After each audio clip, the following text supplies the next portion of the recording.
Hi, my name is Jackie, and I just want to tell my story of how I became an ally. And I just wanted to say a little bit about my former roommate from college and one of my still very best friends. She ended up coming out when she was in high school, or coming out when we first went to college. My best friend in high school, his name was Scott, and he was gay. Over the summer, I worked at a Christian camp, and there was a gay girl who became really good friends. He came out of the closet and his dad hated him for it and kicked him out of the house. And the reaction is kind of what you hear all the time about kids coming out in the South. She got kicked out of her church, her parents disowned her. She actually ended up staying with me and my parents for a while. I just think it's really messed up that someone would be judged for who they love. We cannot live in a considered free country when we have citizens who are still being treated second class. Like, the other staff members and I had a conversation about homosexuals, and they said that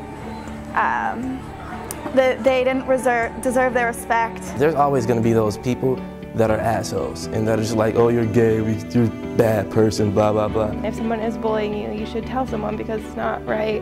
You shouldn't have to put up with that. It's important to not let people get you down, because you don't want them to win and live the life that you should be living. It made me realize that I don't want to be like them, and everyone should be treated equal, and people shouldn't be discriminated against just because of who they like. There weren't a lot of openly gay kids in my high school, and I noticed when I got to Kev that there are a lot of people who embrace who they are and what they believe in. He was the first gay person that I was ever really friends with, and I never been exposed to that before, and he helped me realize that gay people are just like everyone else and they deserve the same rights as everyone else. There's a really good outreach to people. I'm originally from Louisiana, and I spent my last 6 years at a tiny conservative little public school in a town called Ruston, where I was one of the founding members of one of the first viable GSAs on campus, and also a three-time officer in the group. You're gonna find people who are like me and who just don't care if you're gay,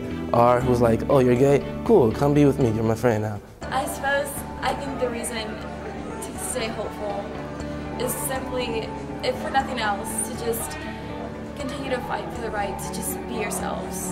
You should hold on to hope, because everybody will realize one day that equality really matters. Although things look grim at the moment, things right now are better than they were 10 years ago.